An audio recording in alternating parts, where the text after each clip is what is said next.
हम्म?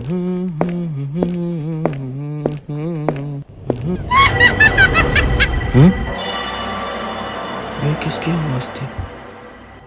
हम्म? अरे भागो!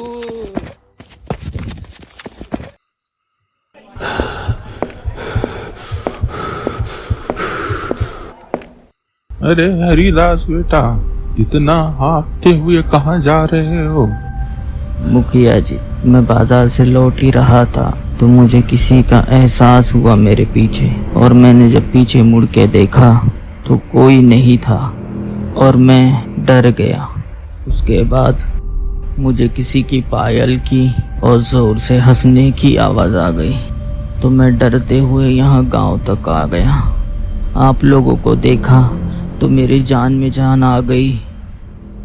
अरे कोई नहीं बेटा, तुम्हारा ये वहम होगा।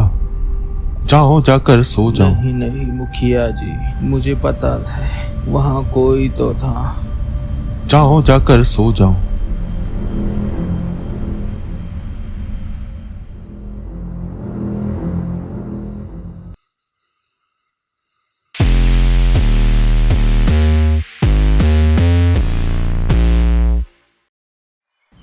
कहानी है पुरपुर गांव की।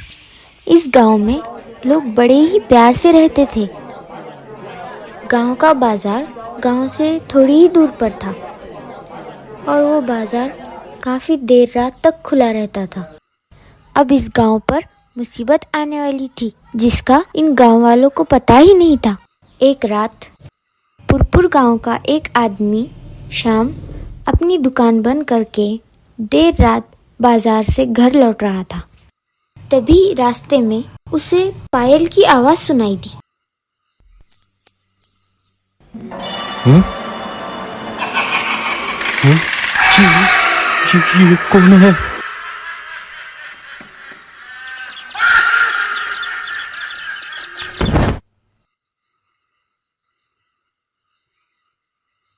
जब सुबह हुई, गांव के लोग और गांव का मुखिया उसके पास आ गए। वो रास्ते में ही बेहोश पड़ा हुआ था। गांव वालों ने उसे जगाया और गांव के मुखिया ने उससे पूछताछ की और शाम डर के मारे सब कुछ उस मुखिया को बताता है।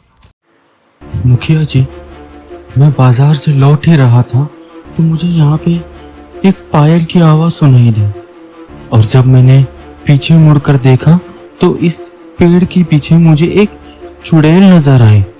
ये क्या बकवास कर रहे हो? चुड़ैल और हमारे गांव में? ऐसा हो ही नहीं सकता। तुम्हें कुछ अलग वहम हो गया होगा। नहीं मुखिया जी, मैंने खुद उसे देखा है। उसकी चमकती आंखें और डरावनी हंसी मैंने खुद सुना है। और धीरे धीरे ये बात पूरे गांव में फैल गई। अब उस गांव का बाजार सूरज ढलने से पहले ही बंद किया जाने लगा।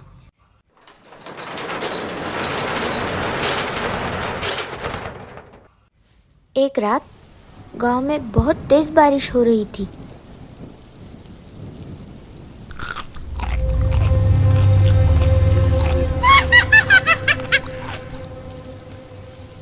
उस चुड़ैल का आतंक गांव तक भी पहुंच चुका था।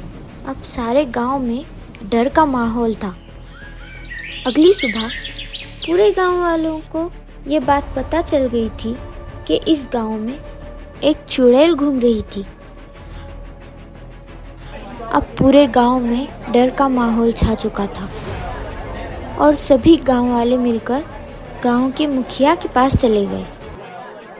जैसे हम सब लोगों ने देखा कि हमारे गांव पे एक बुरा साया मंडरा रहा है, ऐसी बहुत सारी घटनाएं हो चुकी हैं, तो सभी गांव वालों को सूचना दी जाती है कि आप घरों से बाहर ना निकले और बाजार जल्द से जल्द ही बंद किया जाए। बाजार और गांव में सन्नाटा छाया हुआ था।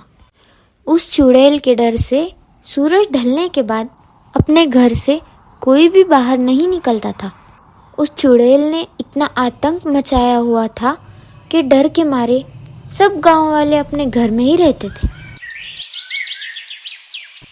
काफी दिनों से मुखिया का बेटा कुछ काम से शहर गया हुआ था। अब वो अपने गांव लौट आता है।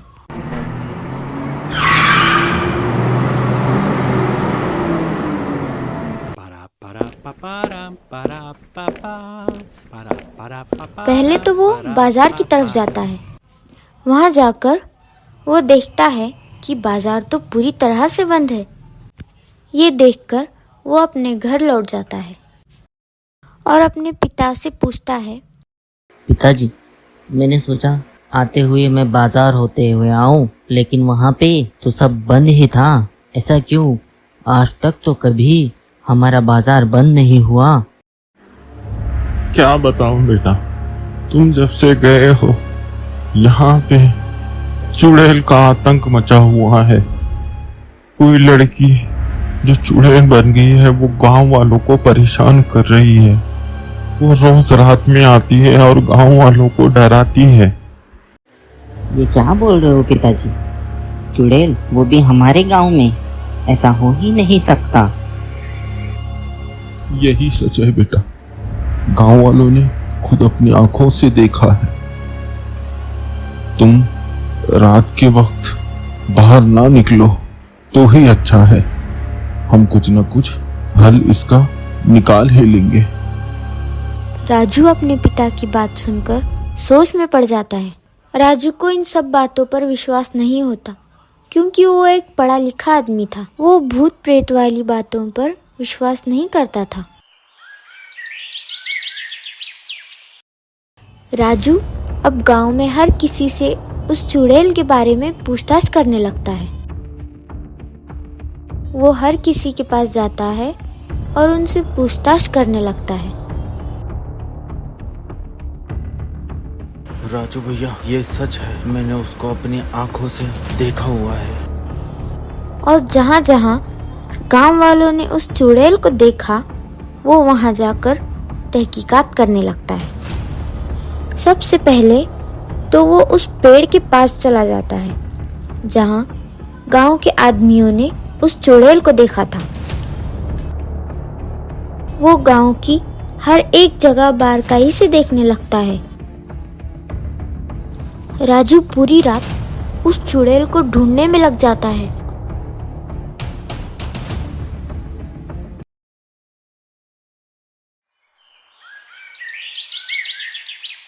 सुबह होते ही राजू अपने पिता से कह के सभी गांव वालों को इकट्ठा करवाता है।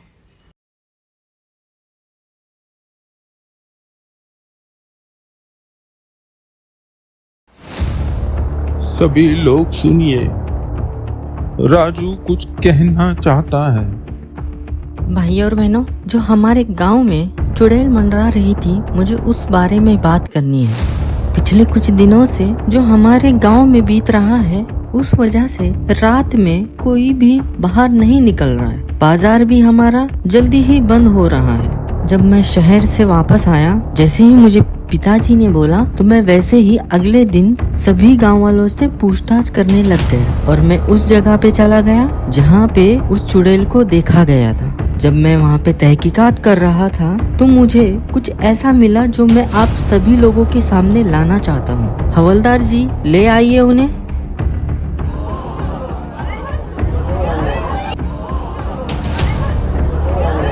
यही चुड़ैल है जो हमें गांव वालों को परेशान कर रही थी, डरा रही थी। हवलदार जी, इसका नकाब उतारिए। देखिए, ये कोई चुड़ैल नहीं है। पर उसने ऐसा क्यों किया? हम गांव वालों को क्यों डराया? बताता हूँ। जब मैं रात में तहकीकात करने लग गया था, तो तब मुझे झाड़ियों के पीछे मुझे आवाज सुनाई दी। जब मैंने जाकर देखा तो एक आदमी और ये चुड़ैल बातचीत कर रहे थे। पर उसने ऐसा क्यों किया? उस आदमी को हमारी गांव की जमीन चाहिए थी, जो कि इस जमीन पे एक फैक्ट्री डालना चाहता था। उस बिजनेसमैन को पता था कि हम ये जमीन हमारी नहीं देंगे, इसलिए वो गांव वालों को डराकर हमारी जमीन खाली करवाना चाहता था। इसीलिए ये सब उसने ढोंग रचा था। अब कोई भी ना डरिए और पहले की तरह बाजार चालू कीजिए। राजू की बातें सुनकर गांव वाले बहुत ही प्रसन्न हुए और तालियां बजाकर राजू का धन्यवाद करने लगे। जैसे राजू ने निडर होके इस समस्या का हल निकाला, वैसे ही आप लोग भी निकाल सकते हो। हमें ऐसी भूत प्रेत वाली बातों पर जल्दी विश्वास नहीं करना चाहिए और इसकी तह तक जाना चाहिए।